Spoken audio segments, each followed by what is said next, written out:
Hey there, I'm Jan from Lumnio and I am here today with a video about work instructions. The work instructions in Lumnio are really powerful, but that also means they can't be covered in just one video.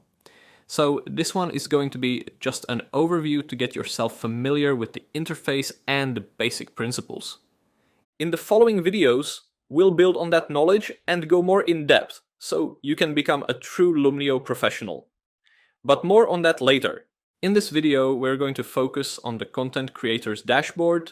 I'll show you around the work instructions interface and tell you how versions and publishing work. So let's get to it. We'll begin on the dashboard, like always. But if you've seen our previous lessons, you'll notice things look a bit different here. That's because we're on the content creator dashboard, as you can see on this switcher up top. This dashboard is focused on the needs of people creating work instructions and other types of content. Up on the quick action row, there's a shortcut for creating work instructions directly, and also some more helpful shortcuts and filters. Below that is a recent activity panel. What you can find there is pretty self-explanatory. Next to it is a graph showing which of your work instructions are getting the most usage. And below that is another graph showing your track record. Now, how do we create some new work instructions? We could, and probably should, click the button from the Quick Actions panel. But this is a tutorial, so I'm going to show you yet another way to do that. If you pick the Work Instructions tab from the Content group, you'll see an overview of all the work instructions in your team. As you can see, we don't have much here, so if you want to create some more, you should click the blue button above. But we'll cover creating new work instructions in the next video.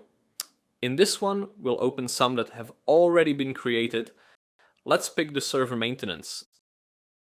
There's a lot on this screen, and that's why we'll skip the top row of controls for now and begin with the basics. Every set of work instructions should have a name, description, and a thumbnail, so it's easy to find. Adding some tags helps too, and you can do that using the field above. Next to it is the required tag level. In case of this file, everyone can see it, but only the people with the highest permissions can edit. Next, let's look at the actual instructions.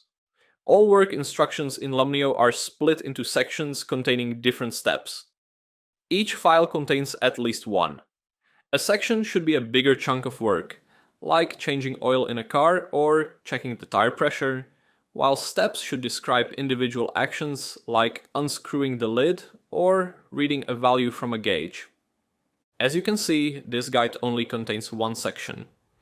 If we wanted to add another one, we could click this plus button here, duplicate it, or copy a section from a different file. This button next to it can be used to reorder the sections. Each section has a name and a description and comes with its set of advanced options, but we'll cover those in one of the following videos. The sections contain steps, each with its own name and description. On top of that, the steps can contain various types of content. This content can be static, like some text, image, or video, or dynamic, like switches, various input methods, or scanning. As you can see, some of these content blocks can be combined as a part of a single step. If this seems a bit complicated, don't worry. It's not the simplest, but it's very powerful. And we'll go through it step by step in the next video, where we'll create a guide of our own. Now, let's turn our attention to the row of controls up top, namely to the version dropdown. Our work instructions come with versioning, which means you can add changes to files and update them rather than replace them. The versions come in multiple states. First, the version is a draft until it is published. When you publish a version, it becomes published, which makes it visible to all eligible users. The old version becomes invalidated. It's still there in case you want to return to it, but it's clearly marked as outdated. We'll skip over the translation, protocol templates, and relations for now, and we save them for another video.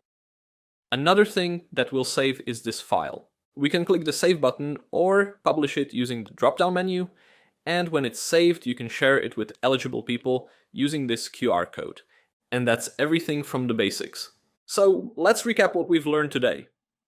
We explored the content creator's dashboard, learned about the work instructions interface, and found out how versions and publishing work.